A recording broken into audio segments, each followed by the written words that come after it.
Hello everyone, Jai Hind all of you. Students, today we will go through the detailed explanation of the poem number 2 of class 11th English. The name of the poem is The Laburnum Top, which is written by Ted Hughes. इससे पहले कि हम poem के बारे में बात करें, पहले हम पोएट के बारे में जान लें. This poet was born on 17th August 1930 in England and was died on 28th October 1998 at the age of 68. He was an English poet, translator and children's writer. और उसकी जो डेथ हुई थी उसका कारण क्या था? The cause of his death was heart attack. तो यहां तो मैंने आपको पोएट के बारे में बताया. Now we come to the theme of the poem. What is the central idea of the poem? ये जो पोएम है, इस पोएम में पोएट एक रिलेशनशिप बता रहा है. He is talking about relationship between the tree and the bird. एक बर्ड है जिसका नाम है गोल्डफिंच और ट्री क्या है? लैबरनम. लैबरनम जो मैंने फर्स्ट लाइन में ही अंडरलाइन किया हुआ है, laburnum is a tree with yellow flowers having poisonous seeds, so it means tree. और फोर्थ लाइन में मैंने एक वर्ड अंडरलाइन किया है, goldfinch. Goldfinch is a bird, very a small bird having yellow wings और अच्छा गाती भी है. तो यहाँ पे उन दोनों का रिलेशनशिप दिखाया है कि ये जो पेड़ है लैबरनम ट्री पूरी तरह शांत है जब तक कि उस पर कोई बर्ड आकर ना बैठ जाए. So the tree is yellow, silent and is made alive by the bird and her young ones. उसके बच्चे हैं और उन्हीं की वजह से इसके अंदर दोबारा जान आती है. तब तक ये कैसा है? डेथ लाइक है, विदाउट मूवमेंट है. But as soon as the bird leaves to fly in the sky, tree becomes silent and death like again. Tree दोबारा से साइलेंट हो जाता है जब वो चिड़िया उड़कर चली जाती है, और जब वो वापस आती है तो फिर वो झूमने लगता है, पेड़ नाचने लगता है, खुश हो जाता है. यहाँ पे कुछ वर्ड्स जो यूज हुए हैं उसमें साउंड्स की बात की जा रही है. किसके साउंड्स की बात हो रही है? इसमें कुछ ये बर्ड्स जो हैं उनकी साउंड्स की बात हो रही है. चलिए स्टार्ट करते हैं पोएम को. And in this lecture I have taken 2 paragraphs of the poem. The laburnum top is silent, quite still. Laburnum ये जो ट्री है, जिसको हम कहते हैं अमलतास का पेड़, ये जो ट्री है ये कैसा है? साइलेंट है, quite still. Still means without movement.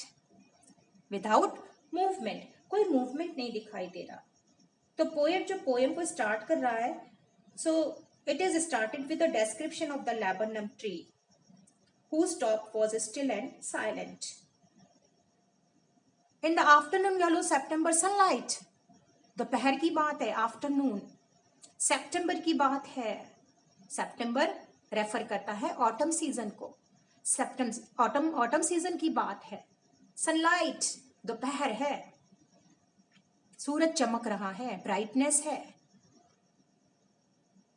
यहां सितंबर सनलाइट जो अंडरलाइन किया है मैंने word, the literary device of September sunlight. See, the same sound is repeating here, so it is alliteration. A few leaves yellowing.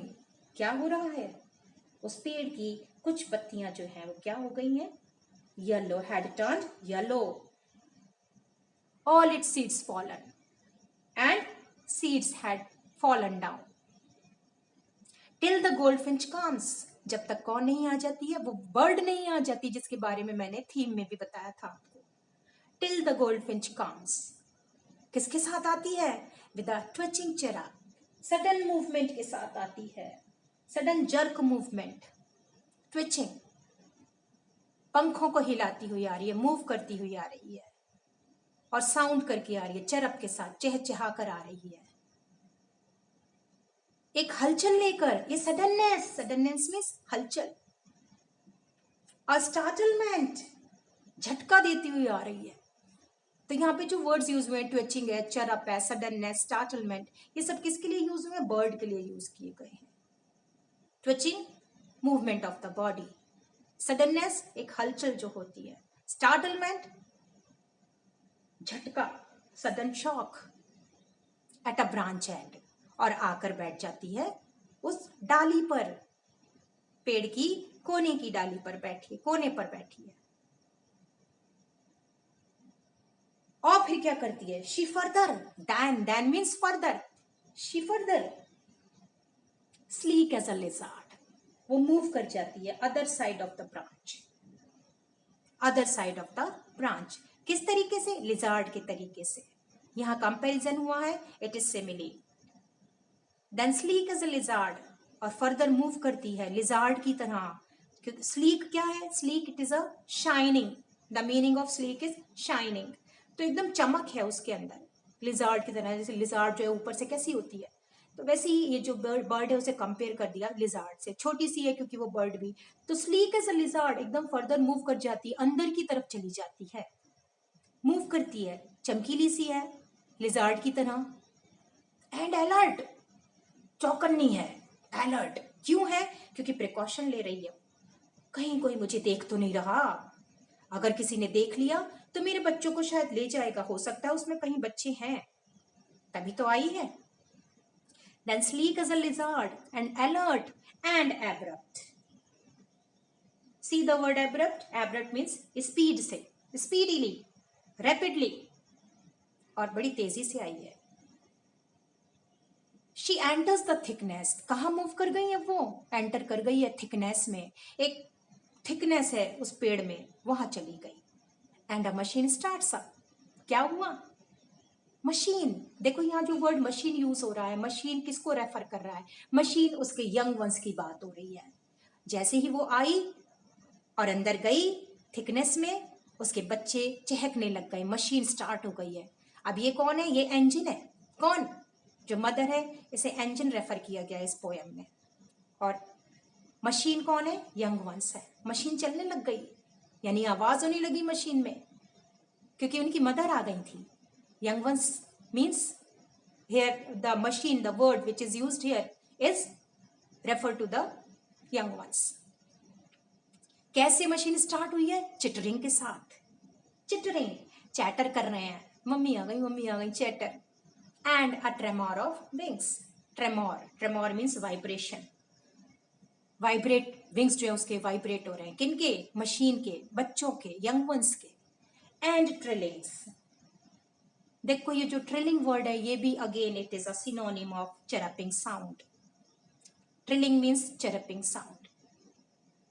तो इस तरीके से मशीन स्टार्ट हुई है, चटरिंग के साथ, ट्रेमोर ऑफ विंग्स के साथ, और ट्रिलिंग्स के साथ, चहचहाकर।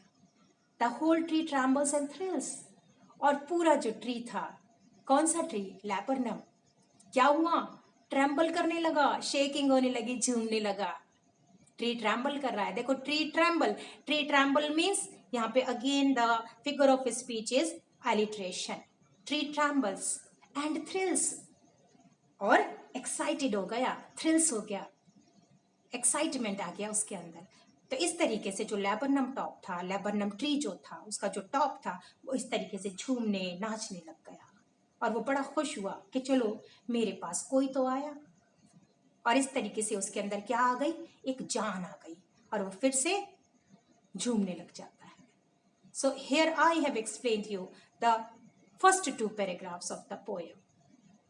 We will continue this poem in the next lecture with the coming next two paragraphs. Thank you.